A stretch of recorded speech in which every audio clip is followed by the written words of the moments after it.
राहुल गांधी अपना रायबरेली बचाएं। रायबरेली में इस बार दिनेश प्रताप सिंह जी उनको चुनाव हरा रहे हैं। जब वायनाड एक बार आप कह के आए कि वायनाड मैं नहीं छोड़ूंगा, इसका मतलब आपको पता है रायबरेली हार जाएंगे। राहुल गांधी, अखिलेश यादव भाजपा के लिए चुनौती नहीं। लोकसभा चुनाव को लेकर जिस प्रकार से सियासी तापमान लगातार बढ़ता जा रहा है, ठीक प्रधानमंत्री मोदी की रैलियां भी कहीं ना कहीं सियासी तापमान को और ज्यादा बढ़ा रही हैं। बाराबंकी में आज पीएम मोदी ने समाजवादी पार्टी और कांग्रेस पर बड़ा हमला बोला है। इसके साथ ही बाराबंकी के तमाम संभ्रांत नागरिकों के नाम लेकर यहां की स्थानीय राजनीति में कहीं ना कहीं भूचाल ला दिया है।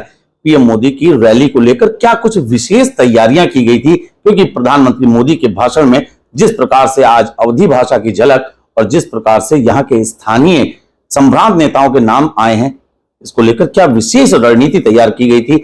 जानकारी के लिए बाराबंकी के भाजपा के जिला प्रभारी और एमएलसी अवनीश सिंह पटेल जी हमारे साथ हैं। अवनीश जी, प्रधानमंत्री का कार्यक्रम रहा, बड़े उत्साहित आप लोग लग रहे थे, तमाम कार्यकर्ता थे, क्या कुछ खास रणनीति अख्तियार की गई थी? देखिए, प्रधानमंत्री जी, सबसे पहले तो मैं धन्यवाद देता हूं बाराबंकी के सभी लोगों को जिन्होंने पूरे उत्साह के साथ, और आज की रैली, मैं बहुत सारी रैलियों में रहा हूं, लेकिन आज की रैली में जो प्रधानमंत्री जी को बाराबंकी के युवा रिस्पॉन्ड कर रहे थे जिस तरह से, वो अभूतपूर्व था। मतलब ना मोदी मोदी के नारे रुके, ना लोगों की तालियां रुकी, और हर बात पे, प्रधानमंत्री जी की हर बात पे जिस तरह से युवाओं ने रिस्पांस दिया वो गजब का था। दूसरा जो आपका सवाल है, माननीय प्रधानमंत्री जी पूरा देश टहले हैं, और पूरा देश प्रधानमंत्री की तरह नहीं टहले, पूरा देश सामान्य व्यक्ति की तरह टहले हैं। उन्होंने लोगों की समस्याओं को भी देखा है, लोगों को समझा भी है, लोगों के जीवन को उनसे अच्छा समझने वाला मुझे नहीं लगता इस भारत को कभी भी कोई ऐसा नेता मिला हुआ। तो बाराबंकी वो पहले भी आ चुके हैं, तो बाराबंकी जब उनको आना होता है किसी जनपद में, तो उस जनपद के बारे में वो जरूर समझने और पढ़ने का प्रयास करते हैं। और आप कल्पना करिए कि रामशरण वर्मा जी जो सामान्य परिवार में जन्मे, सामान्य से भी मैं कह सकता हूं कि किसान परिवार में जन्मे, और जितना मुझे पता है उनके बारे में, उन्होंने बटाई से खेती प्रारंभ की। बटाई से खेती प्रारंभ करने वाला व्यक्ति देश का सबसे बड़ा सम्मान पा जाए, और वो भी बिना किसी सिफारिश के। मुझे लगता है रामशरण वर्मा जी को जिस दिन पद्मश्री अवार्ड घोषित हुआ होगा, उस दिन उनको भी नहीं पता होगा कि उनको पद्मश्री मिलने वाला है, या उनके किसी आसपास के जानने वालों को भी। तो ये बड़ा अवनीश जी, यहाँ पर एक काउंटर ले लेते हैं आपसे। रामशरण वर्मा जी तो खेती किसानी के क्षेत्र से आते हैं, एक पॉलिटिकल चेहरा बाराबंकी का, जो एक नाम न सिर्फ बाराबंकी की बल्कि प्रदेश की राजनीति और कहीं ना कहीं देश की राजनीति में भी धूमकेतु की तरह चमका। बाराबंकी में उस बिरादरी, कुर्मी बिरादरी का अच्छा खासा वर्चस्व भी है। बेनी बाबू का नाम जिस प्रकार से प्रधानमंत्री मोदी ने मंच पर लिया, क्या कुछ इसको लेकर तैयारी की थी? ये जो एक नाम राजनीति में अचानक से आया प्रधानमंत्री मोदी के नाम मुंह से, इसकी भी लोगों ने कल्पना नहीं की होगी।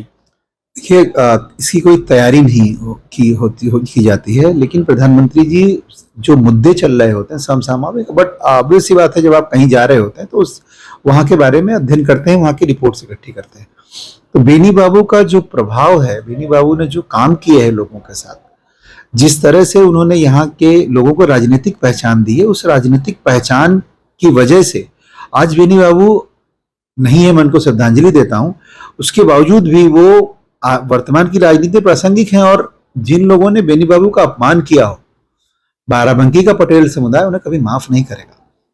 मुझे जहां तक जानकारी है, उन्होंने कहा था कि मैं जीते जी पुनिया जी को कभी चुनाव नहीं जीतने दूंगा। तो मुझे लगता है कम से कम इस चुनाव में बाराबंकी का पटेल समाज पुनिया जी को हराकर, उनकी जमानत, उनके बेटे की जमानत जब्त करा के बेनी बाबू को सच्ची श्रद्धांजलि देगा।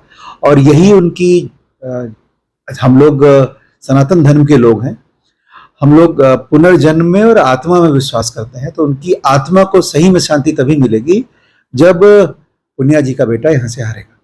अवनीश जी, प्रधानमंत्री मोदी की तमाम रैलियां अनादि टीवी ने कवर की है, लगातार हम लोग भी पहुंचे, कई जगह पर देखा। यहाँ पर एक अलग मैसेज भी देने की कोशिश किया गया। यहाँ पर राम सीता के प्रारूप बनाए गए थे, आपके समर्थकों के बीच में हनुमान जी की एक प्रतिकृति टहलाई जा रही थी। इन सब के बीच में एक बड़ी चीज सामने निकल कर आई कि बाराबंकी यादव लैंड भी माना जाता है।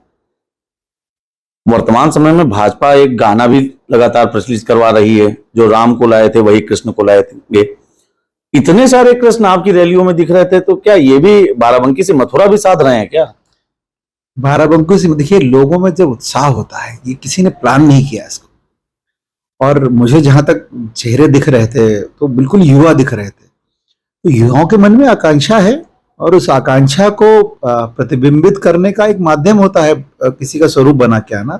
और उन्होंने दिखाया है उस बात को कि क्या बाराबंकी का युवा प्रधानमंत्री जी से क्या चाहता है, क्या अपेक्षा है उसकी।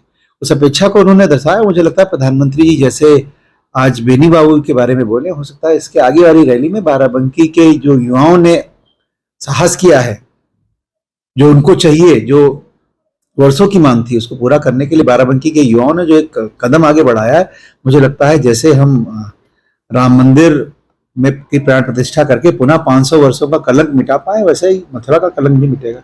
अच्छा, बीजेपी बाराबंकी की अगर बात करें तो क्रमानुसार, समयानुसार, दिन अनुसार लगातार आक्रामक होती जा रही है। पहले बाराबंकी में योगी आदित्यनाथ, उसके बाद केशव प्रसाद मौर्य, फिर अनुप्रिया पटेल जी का कार्यक्रम, आज मोदी जी का कार्यक्रम, और अभी भी आप लोग जो चर्चा हमने सुनी, लगातार तैयारियां चल रही, क्योंकि पत्रकार के कान हर जगह पर पहुंचे रहते हैं। एक बड़े रोड शो की भी तैयारी चल रही है, तो हम चाहते हैं कि उसके बारे में भी कुछ जानकारी मिल जाए। नहीं, रोड शो की कोई तैयारी नहीं है, लेकिन भारतीय जनता पार्टी चुनाव को लड़ती है और चुनाव जीतने के लिए लड़ा जाता है। चुनाव और उसमें जितने अस्त्र शस्त्र होते हैं वो सब चलाए जाते हैं। हम लोग सौभाग्यशाली हैं कि हमारे पास इतने अस्त्र हैं कि, और हम लोग सब एक एक करके, और चुनाव का जो रणनीति होती है वो ऐसी होती है कि चुनाव को धीरे धीरे उठाया जाता है और वो उठा के पोलिंग वाले दिन उसको बक्से में बंद किया जाता है। तो हम लोग उसी रणनीति के आधार पर चल रहे हैं, और भारतीय जनता पार्टी बहुत बड़ा राजनीतिक संगठन है। धीरे धीरे एक एक चीज को माइन्यूट डिटेल करते हुए हम लोग जाएंगे, और हमारा एक एक कार्यकर्ता उत्साहित था, लेकिन आज के बाद उसका जोश 2 गुना हो गया है। जो हम लोग 370 वोट से हर बूथ को बढ़ा के जीतने की बात कर रहे हैं, निश्चित तौर पर बाराबंकी कार्यकर्ता आज मोदी जी के उद्बोधन के बाद जीत के लाएंगे। अमित जी, एक अंतिम सवाल आपसे और लेना चाहते हैं कि तमाम बड़ी रैलियां हो गई, राहुल गांधी की भी रैली बाराबंकी में प्रस्तावित की गई। जब कल सुप्रिया श्रीनेत आई थी, उन्होंने भी तमाम भाजपा पर आरोप लगाए। हमने यहाँ के प्रत्याशी से भी बात की, तो उन्होंने कहा कि पहले ये रैली कहीं और लग रही थी, लेकिन अब हमने ये रैली जानबूझ के ऐसे स्थान पर लगवाया है जहां पर एक राज्य मंत्री का गढ़ है और भारतीय जनता पार्टी का मौजूदा विधायक हैदरगढ़ से। तो एक चैलेंज देने का प्रयास कर रहे हैं। राहुल गांधी की रैली किस तरीके से, कितना आक्रामक होंगे, या आपके अगर मंत्री की बात करें या आपके विधायक की बात करें या कह लीजिए आपकी पार्टी की बात करें, तो क्या लगता है कि वो रैली सफल हो पाएगी या राहुल गांधी कुछ अच्छा संदेश भेज पाएंगे? देखिए, हमारे दिनेश जी जो विधायक हैं हैदरगढ़ के, बहुत लोकप्रिय विधायक है। दूसरा, जो माननीय सतीश शर्मा जी आप मंत्री की बात कर रहे हैं, उनका गृह जनपद क्षेत्र है वो, और उनकी लोकप्रियता का अंदाजा आप इस बात से लगा सकते हैं कि योगी जी की सभा में उन्होंने लगभग 40,000 लोग एकत्रित कर दिए थे। तो हमारे मंत्री जी भी बहुत लोकप्रिय हैं। और राहुल गांधी अपना रायबरेली बचाएं। रायबरेली में इस बार दिनेश प्रताप सिंह जी उनको चुनाव हरा रहे हैं। वायनाड, पहले तो उनको ये तय करना चाहिए, जनता को ये बताना चाहिए। मैं तो जा नहीं पाया यहाँ से, रायबरेली मेरे चुनाव क्षेत्र में आता। जनता को उनको ये बताना चाहिए पहले कि चुनाव जीतने के बाद वायनाड छोड़ेंगे, या ये तय करके आए हैं कि वायनाड में कहा था कि मैं वायनाड छोड़ के नहीं जाऊंगा। तो इसका मतलब रायबरेली वो डमी कैंडिडेट की तरह चुनाव लड़ने आए, क्योंकि जब वायनाड एक बार आप कह के आए कि वायनाड मैं नहीं छोड़ूंगा, तो इसका मतलब आपको पता है रायबरेली हार जाएंगे। या रायबरेली की जनता से कहें कि मैं वायनाड छोड़ दूंगा, वायनाड को छोड़ दूंगा और रायबरेली का जनप्रतिनिधि रहूंगा। तो जब आदमी को खुद ही पता नहीं हो क्या करने वाला, तो कोई चुनौती नहीं है। राहुल गांधी, अखिलेश यादव भाजपा के लिए चुनौती नहीं है। भाजपा के लिए चुनौती 400 पार करने की है। भाजपा के लिए सरकार बनाना चुनौती नहीं है। तो 400 पार करने के लिए हम लोग इतनी मेहनत कर रहे हैं। तो देखिए, आपने अवनीश पटेल को सुना, उन्होंने यहाँ पर एक कांग्रेस पर बड़ा हमला बोला है और साफ तौर पर यह कह दिया है, कहीं ना कहीं एक बड़ा संदेश दे दिया है कि उनके मंत्री और उनके विधायक का चेहरा कहीं ना कहीं राहुल गांधी से ज्यादा बड़ा है। साफ तौर पर उनका कहना है कि उनके स्थानीय नेताओं का जो प्रभाव है वो न सिर्फ प्रभाव है बल्कि धरातल पर दिखता है। जिस प्रकार से आज प्रधानमंत्री मोदी की रैली हुई है, तमाम भाजपाई उत्साहित हैं, और जिस प्रकार से उस जादुई आंकड़े को पार करने की बात कर रहे थे, वो कहीं ना कहीं यहाँ के नेताओं के मन में पूरी तरीके से बस चुका है और उसको सार्थक करने में लगातार धरातल पर लगे हुए हैं। बाराबंकी से अनादि टीवी के लिए नितेश मिश्रा।